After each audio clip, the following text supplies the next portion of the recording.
दोस्तों नमस्कार। मैं नासुनांजलि कथा कहानी और उपन्यास के संग के साथ पुनः हाजिर हूँ। दोस्तों, इस समय हम लोग सुन रहे हैं मुंशी प्रेमचंद की लिखी हुई कुछ श्रेष्ठ कहानियों का वाचन। इस कड़ी में आज लीजिए सुनिए मुंशी प्रेमचंद की लिखी कहानी घर जमाई का वाचन मेरे अर्थात नासुनांजलि के स्वर में। हरिधन जेठ की दोपहरी में ऊख में पानी देकर आया और बाहर बैठा रहा। घर में से धुआं उठता नजर आता था।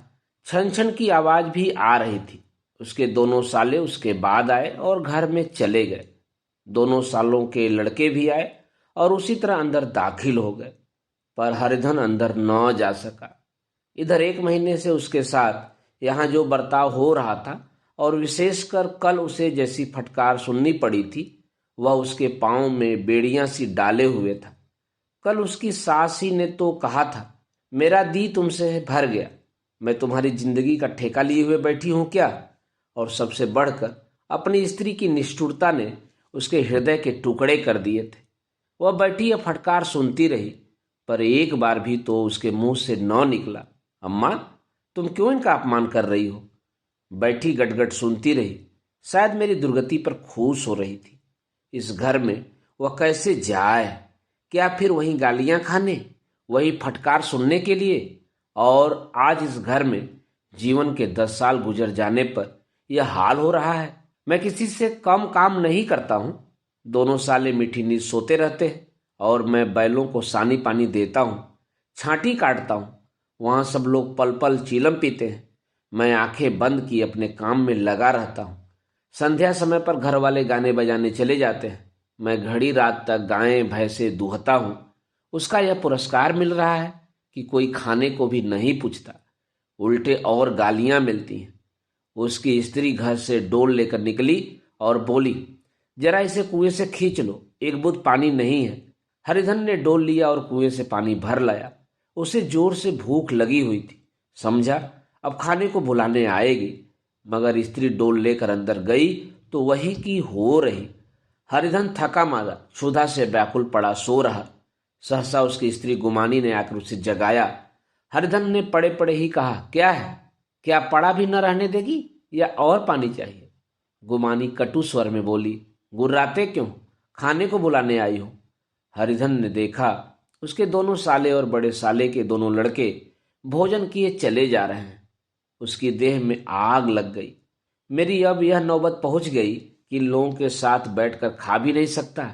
मैं इनकी जूठी थाली चाटने वाला हूं।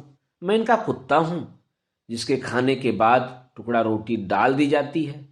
यही घर है जहां आज से 10 साल पहले उसका कितना आदर सत्कार होता था। साले गुलाम बने रहते थे।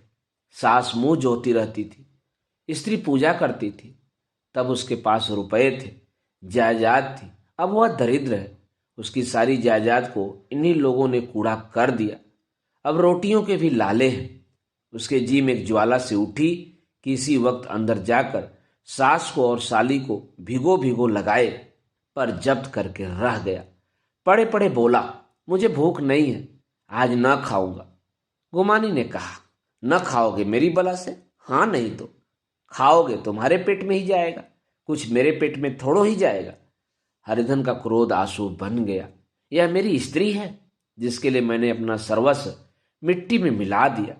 मुझे उल्लू बनाकर यह सब मुझे अब निकाल देना चाहते हैं। अब वह कहाँ जाए, क्या करे? उसकी सास आकर बोली, चलकर खा क्यों नहीं लेते जी? रूठते किस पर हो? यहाँ तुम्हारे नखरे सहने का किसी में बूता नहीं है। जो देते हैं वह मत देना, और क्या करोगे? तुमसे बेटी भी आई है, कुछ तुम्हारी जिंदगी का ठेका नहीं लिया है। हरिधन ने मर्माहत होकर कहा, हाँ अम्मा, मेरी भूल थी कि मैं यही समझ रहा था। अब मेरे पास क्या है कि तुम मेरी जिंदगी का ठेका लोगी?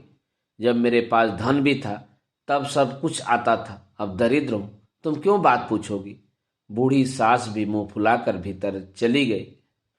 बच्चों के लिए बाप एक फालतू सी चीज, एक विलास की वस्तु है, जैसे घोड़े के लिए चने या बाबुओं के लिए मोहन भोग।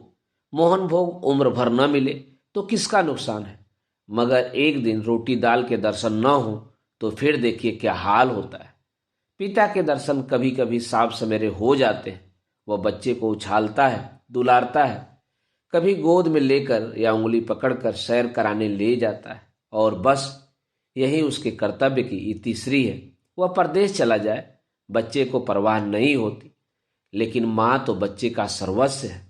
बालक एक मिनट के लिए भी उसका वियोग नहीं सह सकता। पिता कोई हो उसे परवाह नहीं, केवल एक उछालने कूदाने वाला आदमी होना चाहिए।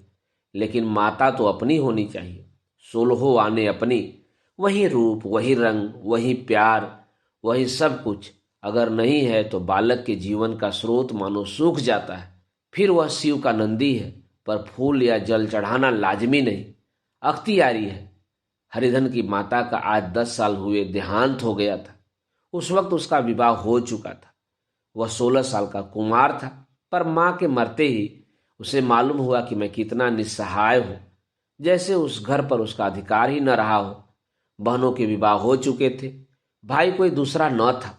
बेचारा अकेले घर में जाते भी डरता था। माँ के लिए रोता था, पर माँ की परछाई से डरता था।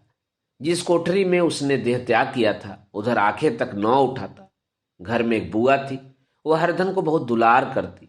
हरिधन को अब दूध ज्यादा मिलता, काम भी कम करना पड़ता। बुआ बार बार पूछती, बेटा कुछ खाओगे? बाप भी अब उसे ज्यादा प्यार करते। उसके लिए अलग एक गाय मंगवा दी। कभी कभी उसे कुछ पैसे देते कि जैसे चाहे खर्च करे, पर इन मरहमों से वह घाव न पूरा होता था जिसने उसकी आत्मा को आहत कर दिया था। वह दुलार और प्यार बार बार माँ की याद दिलाता। माँ की घुड़कियों में जो मजा था, वह क्या इस दुलार में था? माँ से मांग कर, लड़कर, ठुनक कर, रूठ कर लेने में जो आनंद था, वह क्या भिक्षादान में था? पहले वह स्वस्थ था, मांग मांग कर खाता था, लड़ लड़ कर खाता। अब वह बीमार था। अच्छे से अच्छे पदार्थ उसे दिए जाते, पर भूख न थी। साल भर तक वह इसी दशा में रहा। फिर दुनिया बदल गई। एक नई स्त्री, जिसे लोग उसकी माता कहते थे, उसके घर में आई और देखते देखते एक काली घटा की तरह उसके संकुचित भूमंडल पर छा गई। सारी हरियाली, सारे प्रकाश पर अंधकार का पर्दा पड़ गया। हरिधन ने इस नकली माँ से बात तक न की, कभी उसके पास तक न गया। एक दिन घर से निकला और ससुराल चला आया। बाप ने बार बार बुलाया, पर उसके जीते जी वह फिर उस घर में न गया। जिस दिन उसके पिता के देहांत की सूचना मिली, उसे एक प्रकार का ईर्षा में हर्ष हुआ। उसकी आंखों में आंसू की एक बूंद भी न आई। इस नए संसार में आकर हरिधन को एक बार फिर मातृ स्नेह का आनंद मिला। उसकी सास ने ऋषि वरदान की भांति उसके शून्य जीवन को विभूतियों से परिपूर्ण कर दिया। मरुभूमि में हरियाली उत्पन्न हो गई। सालियों की चुहल में, सास के स्नेह में, सालों के वाक विलास में और स्त्री के प्रेम में उसके जीवन की सारी आकांक्षाएं पूरी हो गईं। सास कहती, बेटा तुम इस घर को अपना ही समझो, तुम भी मेरी आंखों के तारे हो। वह उससे अपने लड़कों की, बहुओं की शिकायत करती। वह दिल में समझता था, सास जी मुझे अपने बेटों से भी ज्यादा चाहती हैं। बाप के मरते ही वह घर गया और अपने हिस्से की जायदाद को कूड़ा करके रुपयों की थैली लिए फिर आ गया। अब उसका दूना आदर सत्कार होने लगा। उसने अपनी सारी संपत्ति सास के चरणों पर अर्पण करके अपने जीवन को सार्थक कर दिया। अब तक उसे कभी कभी घर की याद आ जाती थी, अब भूल कर भी उसकी याद न आती, मानो वह उसके जीवन का कोई भीषण कांड था जिसे भूल जाना ही उसके लिए अच्छा था। वह सबसे पहले उठता, सबसे ज्यादा काम करता। उसका मनोयोग, उसका परिश्रम देखकर गांव के लोग दांतों तले उंगली दबाते थे। उसके ससुर का भाग्य बखारते, जिसे ऐसा दामाद मिल गया। लेकिन ज्यों ज्यों दिन गुजरते गए, उसका मान सम्मान घटता गया। पहले देवता था, फिर घर का आदमी, अंत में घर का दास हो गया। रोटियों में भी बाधा पड़ गई, अपमान होने लगा। अगर घर के लोग भूखों मरते और साथ ही उसे भी मरना पड़ता, तो उसे जरा भी शिकायत न होती। लेकिन जब वह देखता कि लोग मुझों पर ताव दे रहे हैं, केवल मैं ही दूध की मक्खी बना दिया गया हूं, तो उसके अंतःस्थल से एक लंबी ठंडी आह निकल जाती। अभी उसकी उम्र कुछ 25 साल की तो थी। इतनी उम्र इस घर में कैसे गुजरेगी? और तो और उसकी स्त्री ने भी आंखें फेर ली। यह उस विपत्ति का सबसे क्रूर दृश्य था। हरिधन तो उधर भूखा प्यासा चिंता दाह में जल रहा था, इधर घर में सास जी और दोनों सालों में बातें हो रही थी। गुमानी भी हाँ में हाँ मिलाती जाती थी। बड़े साले ने कहा, हम लोगों की बराबरी करते हैं, यह नहीं समझते कि किसी ने उनकी जिंदगी भर का बीड़ा थोड़े ही लिया है। 10 साल हो गए, इतने दिनों में क्या 2-3 हजार न हड़प गए होंगे? छोटे साले ने कहा, मजूर हो तो आदमी घुड़के भी, डांटे भी, अब इनसे क्या कोई कहे, न जाने इनसे कब पिंड छूटेगा भी या नहीं। अपने दिल में समझते होंगे मैंने 2 हजार रुपये नहीं दिए हैं, या नहीं समझते कि उनके 2 हजार रुपये कब के उड़ चुके हैं। 1.25 सेर तो 1 जून को चाहिए। सास गंभीर भाव से बोली, बड़ी भारी खुराक है। गुमानी माता के सिर से जू निकाल रही थी। सुलगते हुए हृदय से बोली, निकम्मे आदमी को खाने के सिवा और काम ही क्या रहता है। बड़े खाने की कोई बात नहीं है, जिसको जितनी भूख हो उतना खाए, लेकिन कुछ पैदा करना चाहिए। यह नहीं समझते कि पहुनई में किसी के दिन कटे हैं। छोटे ने कहा, मैं तो एक दिन कह दूंगा, अब आप अपनी राह लीजिए, आपका कर्जा नहीं खाया है। गुमानी घर वालों की ऐसी ऐसी बातें सुनकर अपने पति से द्वेष करने लगी थी। अगर वह बाहर से 4 पैसे लाता तो इस घर में उसका कितना मान सम्मान होता। वह भी रानी बनकर रहती। न जाने क्यों कहीं बाहर जाकर कमाते उसकी नानी मरती है। गुमानी की मनोवृत्तियां अभी तक बिल्कुल बालपन की सी थीं। उसका अपना कोई घर न था, उसी घर का हित अहित उसके लिए प्रधान था। वह भी उन्हीं शब्दों में विचार करती, इस समस्या को उन्हीं आंखों से देखती जैसे उसके घर वाले देखते थे। सच तो है, 2 हजार रुपये में क्या किसी को मोल ले लेंगे? 10 साल में 2 हजार रुपये होते ही क्या है? 200 भी तो साल भर के हुए। क्या आदमी साल भर में 200 भी ना खाएंगे? फिर कपड़े लगते, दूध घी, सब कुछ तो है। 10 साल हो गए, एक पीतल का छल्ला भी नहीं बना। घर से निकलते तो इनके जैसे प्राण निकलते हैं। जानते हैं जैसे पहले पूजा होती थी वैसे ही जन्म भर होती रहेगी। या नहीं सोचते कि पहले और बात थी, अब और बात है। बहू ही पहले ससुराल जाती है तो उसका कितना महात्म होता है। उसके डोली से उतरते ही बाजे बजते हैं। गांव मोहल्ले की औरतें उसका मुंह देखने आती हैं और रुपए देती हैं। महीनों उसे भर घर से अच्छा खाने को मिलता है, अच्छा पहनने को। कोई काम नहीं लिया जाता, लेकिन 6 महीने बाद कोई उसकी बात भी नहीं पूछता। वह घर भर की लौंडी हो जाती है। उसके घर में मेरी तो वही गति होती। फिर काहे को रोना? जो यह कहो कि मैं तो काम करता हूँ तो तुम्हारी भूल है। मजूर और बात है, उसे आदमी डांटता भी है, मारता भी है। जब जी चाहता है निकाल देता है, कस कर काम लेता है। यह नहीं कि जब जी में आया कुछ काम किया, जब जी में आया पढ़कर सोए रहे। दोस्तों, इस कहानी में 2 हजार 4 हजार की बात हो रही है तो ऐसा लग रहा होगा कि वाकई में 2 हजार रुपया क्या हुआ। पर यह कहानी जब लिखी गई है उस समय 2 हजार की कीमत आज के हिसाब से बहुत ज़्यादा थी। आइए आगे कहानी के वाचन पर। हरिधन भी पड़ा अंदर ही अंदर सुलग रहा था कि वो दोनों साले बाहर आए और बड़े साहब बोले, भैया उठो, तीसरा पहर ढल गया, कब तक सोते रहोगे? सारा खेत पड़ा है। हरिधन चट से उठ बैठा और तीव्र स्वर में बोला, क्या तुम लोगों ने मुझे उल्लू समझ लिया है? दोनों साले हक्का बक्का हो गए। जिस आदमी ने कभी जबान नहीं खोली, हमेशा गुलामों की तरह हाथ बांधे हाजिर रहा, वह आज एकाएक इतना आत्माभिमानी हो गया। यह उनको चौंका देने के लिए काफी था। कुछ जवाब न सूझा। हरधन ने देखा इन दोनों के कदम उखड़ गए हैं तो एक धक्का और देने की प्रबल इच्छा को न रोक सका। उसी ढंग से बोला, मेरी भी आंखें हैं, अंधा नहीं हूं, न बहरा ही हूं। छाती फाड़ कर काम करूं और उस पर भी कुत्ता समझा जाऊं? ऐसे गधे कहीं और होंगे। अब बड़े साले भी गरम पड़े। तुम्हें किसी ने यहां बात तो नहीं रखा है? अब की हरधन लाजवाब हुआ, कोई बात न सूझी।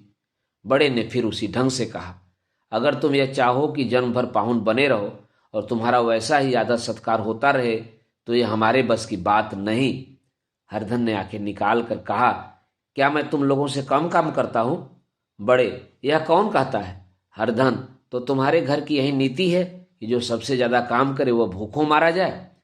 बड़े, तुम खुद खाने नहीं गए? क्या कोई तुम्हारे मुंह में कौर डाल देता? हरधन ने होठ चबाकर कहा, मैं खुद खाने नहीं गया? यह कहती तुम्हें लाज नहीं आती? नहीं आई थी बहन तुम्हें बुलाने? हरधन की आंखों में खून उतर गया, दांत पिस कर रह गया। छोटे साले ने कहा, अम्मा भी आई थी, तुमने कह दिया मुझे भूख नहीं है तो क्या करती? सास भीतर से लपकी चली आ रही थी। यह बात सुनकर बोली, कितना कहकर हार गई, कोई उठे न तो मैं क्या करूं? हरधन ने 20 खून और आग से भरे हुए स्वर में कहा, मैं तुम्हारे लड़कों का जूठा खाने के लिए हूं। मैं कुत्ता हूं कि तुम लोग खाकर मेरे सामने रूखी रोटी का टुकड़ा फेंक दो। बुढ़िया ने ऐठ कर कहा, तो क्या तुम लड़कों की बराबरी करोगे? हरिधन परास्त हो गया। बुढ़िया के एक ही वाक्य प्रहार ने उसका काम तमाम कर दिया। उसकी तनी हुई भौवें ढीली पड़ गई, आंखों की आग बुझ गई, फड़कते हुए नथुने शांत हो गए। किसी आहत मनुष्य की भांति वह जमीन पर गिर पड़ा। क्या तुम मेरे लड़कों की बराबरी करोगे? यह वाक्य एक लंबे भाले की तरह उसके हृदय में चुभता चला जाता था। न हृदय का अंत था, न उस भाले का। सारे घर ने खाया, पर हरिधन न उठा। सास ने मनाया, सालियों ने मनाया, ससुर ने मनाया, दोनों साले मनाकर हार गए। हरिधन न उठा। वहां द्वार पर एक टाट पड़ा था, उसे उठाकर सबसे अलग कुएं पर ले गया और जगत पर बिछाकर पड़ा रहा। रात भीग चुकी थी। अनंत आकाश में उज्जवल तारे बालकों की भांति क्रीड़ा कर रहे थे। कोई नाचता था, कोई उछलता था, कोई हंसता था, कोई आंखें मीच कर फिर खोल देता था। रह रहकर कोई साहसी बालक सपाटा भरकर एक पल में उस विस्तृत क्षेत्र को पार कर लेता था और न जाने कहाँ छा जाता था। हरिधन को अपना बचपन याद आया, जब वह भी इसी तरह क्रीड़ा करता था। उसकी बाल स्मृतियां उन्हीं चमकीले तारों की भांति प्रज्वलित हो गई। वह अपना छोटा सा घर, वह आम का बाग जहां वह केरियां चुना करता था, वह मैदान जहां कबड्डी खेला करता था, सब उसको याद आने लगे। फिर अपनी स्नेहमयी माता की सहृदय मूर्ति उसके सामने खड़ी हो गई। उन आंखों में कितनी करुणा थी, कितनी दया थी। उसे ऐसा जान पड़ा मानो माता की आंखों में आंसू भरे उसे छाती से लगा लेने के लिए हाथ फैलाए उसकी ओर चली आ रही है। वह उस मधुर भावना में अपने को भूल गया। ऐसा जान पड़ा मानो माता ने उसे छाती से लगा लिया है और उसके सिर पर हाथ फेर रही है। वह रोने लगा, फूट फूट कर रोने लगा। उसी आत्मसम्मोहित दशा में उसके मुंह से यह शब्द निकले, अम्मा, तुमने मुझे इतना भुला दिया। देखो तुम्हारे प्यारे लाल की क्या दशा हो रही है। कोई उसे पानी को भी नहीं पूछता। क्या जहां तुम हो वहां मेरे लिए जगह नहीं है? सहसा गुमानी ने आकर पुकारा, क्या सो गए तुम? ऐसी भी क्या राक्षसी नींद? चलकर खा क्यों नहीं लेते? कब तक कोई तुम्हारे लिए बैठा रहे? हरिधन उस कल्पना जगत से क्रूर प्रत्यक्ष में आ गया। वही कुएं की जगत थी, वही फटा हुआ टाट, और गुमानी सामने खड़ी कह रही थी, कब तक कोई तुम्हारे लिए बैठा रहे? हरिधन उठ बैठा और मानो तलवार म्यान से निकाल कर बोला, भला तुम्हें मेरी सुध तो आई? मैंने कह तो दिया था मुझे भूख नहीं है। गुमानी, तो कितने दिन तक न खाओगे? अब इस घर का पानी भी न पीऊंगा। तुझे मेरे साथ चलना है या नहीं? दृढ़ संकल्प से भरे हुए इन शब्दों को सुनकर गुमानी सहम उठी। बोली, कहाँ जा रहे हो? हरिधन ने मानो नशे में कहा, तुझे इससे क्या मतलब? मेरे साथ चलेगी या नहीं? फिर पीछे से न कहना मुझसे कहा नहीं। गुमानी आपत्ति के भाव से बोली, तुम बताते क्यों नहीं? कहाँ जा रहे हो? तू मेरे साथ चलेगी या नहीं? जब तक न बता दोगे मैं न जाऊंगी। तो मालूम हो गया तू नहीं जाना चाहती। मुझे इतना ही पूछना था, नहीं तो अब तक मैं आधी दूर निकल गया होता। यह कहकर वह उठा और अपने घर की ओर चला। गुमानी पुकारती रही, सुन लो सुन लो, पर उसने फिर कर भी न देखा। 30 मील की मंजिल हरधन ने 5 घंटों में तय की। जब वो अपने गांव की अमराइयों के सामने पहुंचा तो उसकी मातृ भावना उषा की सुनहरी गोद में खेल रही थी। उन वृक्षों को देखकर उसका विवल हृदय नाचने लगा। मंदिर का सुनहरा कलश देखकर वह इस तरह दौड़ा मानो एक छलांग में उसके ऊपर जा पहुंचेगा। वह वेग में दौड़ा जा रहा था, मानो उसकी माता गोद फैलाए उसे बुला रही हो। जब वह आमों के बाग में पहुंचा, जहां डालियों पर बैठकर वह हाथी की सवारी का आनंद पाता था, जहां के कच्चे बेरों और लिसोड़ों में एक स्वर्गीय स्वाद था, तो वह बैठ गया और भूमि पर सिर झुकाकर रोने लगा, मानो अपनी माता को अपनी विपत्ति कथा सुना रहा हो। वहां की वायु में, वहां के प्रकाश में मानो उसकी विराट रूपड़ी माता व्याप्त हो रही थी। वहां की अंगुल अंगुल भूमि माता के पद चिन्हों से पवित्र थी। माता के स्नेह में डूबे हुए शब्द अभी तक मानो आकाश में गूंज रहे थे। इस वायु और इस आकाश में न जाने कौन सी संजीवनी थी जिसने उसके शोकार्त हृदय को फिर बालोत्साह से भर दिया। वह एक पेड़ पर चढ़ गया और अधर से आम तोड़ तोड़ कर खाने लगा। सास के वह कठोर शब्द, स्त्री का वह निष्ठुर आघात, वह सारा अपमान उसे भूल गया।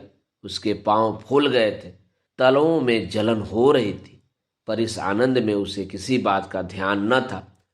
सहसा रखवाले ने पुकारा, वह कौन ऊपर चढ़ा है रे? उतर अभी, नहीं तो ऐसा पत्थर खींचकर मारूंगा कि वहीं ठंडे हो जाओगे। उसने कई गालियां भी दी। इस फटकार और इन गालियों में इस समय हरिधन को अलौकिक आनंद मिल रहा था। वह डालियों में छिप गया, कई आम काट काट नीचे गिराए और जोर से ठट्ठा मार कर हंसा। ऐसी उल्लास से भरी हुई हंसी उसने बहुत दिन से न हंसी थी। रखवाले को यह हंसी परिचित मालूम हुई, मगर हरिधन यहाँ कहाँ? वह ससुराल की रोटियां तोड़ रहा है। कैसा हंसोड़ा था, कितना चिबिल्ला, न जाने बेचारे का क्या हाल हुआ। पेड़ की डाल से तालाब में कूद पड़ता था। अब गांव में ऐसा कौन है? डांट कर बोला, वहां से बैठे बैठे हंसोगे तो आकर सारी हंसी निकाल दूंगा, नहीं तो सीधे उतर आओ। वह गालियां देते जा रहा था कि ये गुठली आकर उसके सिर पर लगी। सिर सहलाता हुआ बोला, यह कौन शैतान है? नहीं मानता? ठहर तो, मैं आकर तेरी खबर लेता हूं। उसने अपनी लकड़ी नीचे रख दी और बंदरों की तरह चटपट ऊपर चढ़ गया। देखा तो हरिधन बैठा मुस्कुरा रहा है। चकित होकर बोला, अरे हरिधन, तुम यहां कब आए? इस पेड़ पर कब से बैठे हो? दोनों बचपन के सखा वहीं गले मिले। यहां कब आए? चलो घर चलो। भले आदमी, क्या वहां आम भी मयसर न होते थे? हरधन ने मुस्कुराकर कहा, मंगरू, इन आमों में जो स्वाद है वह और कहीं के आमों में नहीं है। गांव का क्या रंग ढंग है? मंगरू, सब चैन चान है भैया। तुमने तो जैसे नाता ही तोड़ लिया। इस तरह कोई अपना गांव घर छोड़ देता है? जब से तुम्हारे दादा मरे सारी गिरस्ती चौपट हो गई। 2 छोटे छोटे लड़के हैं, उनके लिए क्या होता है? हरिधन, अब उस गिरस्ती से क्या वास्ता है भाई? मैं तो अपना ले दे चुका। मजूरी तो मिलेगी ना, तुम्हारी गैया ही चरा दिया करूंगा, मुझे खाने को दे देना। मंगरू ने अविश्वास के भाव से कहा, अरे भैया, कैसी बातें करते हो? तुम्हारे लिए जान हाजिर है। क्या ससुराल में अब न रहोगे? कोई चिंता नहीं, पहले तो तुम्हारा घर ही है, उसे संभालो। छोटे छोटे बच्चे हैं, उनको पालो। तुम नई अम्मा से नाहक डरते थे, बड़ी सीधी हैं बेचारी, बस अपनी माँ समझो। तुम्हें पाकर तो निहाल हो जाएंगी। अच्छा, घरवाली को भी तो लाओगे? हरिधन, उसका मुंह अब न देखूंगा, मेरे लिए वह मर गई। मंगरू, तो दूसरी सगाई हो जाएगी। अब की ऐसी मेहरिया ला दूंगा कि उसके पैर धो धो कर पियोगे, लेकिन कहीं पहली भी आ गई तो? हरिधन, वह न आएगी। हरिधन अपने घर पहुंचा तो दोनों भाई भैया आए हैं, भैया आए हैं कहकर भीतर दौड़े और माँ को खबर दी। उस घर में कदम रखते ही हरिधन को ऐसी शांत महिमा का अनुभव हुआ मानो अपनी माँ की गोद में बैठा हुआ है। इतने दिनों ठोकरें खाने से उसका हृदय कोमल हो गया था। जहां पहले अभिमान था, आग्रह था, हेकड़ी थी, वहां अब निराशा थी, पराजय और याचना थी। बीमारी का जोर कम हो चला था। अब मामूली दवा भी असर कर सकती थी। किले की दीवारें छिद चुकी थी, अब उसमें घुस जाना असाध्य न था। वही घर जिससे एक दिन वह विरक्त हो गया था, अब गोद फैलाए उसे आश्रय देने को तैयार था। हरिधन का निरावलंबन मन यह आश्रय पाकर मानो तृप्त हो गया। शाम को विमाता ने कहा, बेटा, तुम घर आ गए, हमारे धन भाग, अब इन बच्चों को पालो। माँ का नाता न सही, बाप का नाता तो है ही। मुझे एक रोटी दे देना, खा कर एक कोने में पड़ी रहूंगी। तुम्हारी अम्मा से मेरी बहन का नाता है, उस नाते से तुम मेरे लड़के होते हो। हरधन ने मातृविह्वल आंखों से विमाता के रूप में अपनी माता के दर्शन किए। घर के एक एक कोने से मातृ स्मृतियों की छटा चांदनी की भांति छिटकी हुई थी। विमाता का प्रौढ़ मुखमंडल भी उसी छटा से रंजित था। दूसरे दिन हरिधन फिर कंधे पर हल रखकर खेत को चला। उसके मुंह पर उल्लास था और आंखों में गर्व। वह अब किसी का आश्रित नहीं, आश्रयदाता था, किसी के द्वार का भिक्षुक नहीं, घर का रक्षक था। एक दिन उसने सुना गुमानी ने दूसरा घर कर लिया। माँ से बोला, तुमने सुना काकी, गुमानी ने घर कर लिया? काकी ने कहा, घर क्या कर लेगी, ठट्ठा है। बिरादरी में ऐसा अंधेर, पंचायत नहीं अदालत तो है। हरिधन ने कहा, नहीं काकी, बहुत अच्छा हुआ ला महावीर जी को लड्डू चढ़ाया हूं। मैं तो डर रहा था कहीं मेरे गले न आ पड़े। भगवान ने मेरी सुन ली। मैं वहां से यही ठान कर चला था, अब उसका मुंह न देखूंगा। दोस्तों, अभी आप सुन रहे थे मुंशी प्रेमचंद की लिखी हुई कहानी घर जमाई का वाचन मेरे अर्थात नासुनांचली के स्वर में। दोस्तों, यह कहानी कैसी लगी आप अपनी प्रतिक्रिया कमेंट बॉक्स में अवश्य दीजिएगा।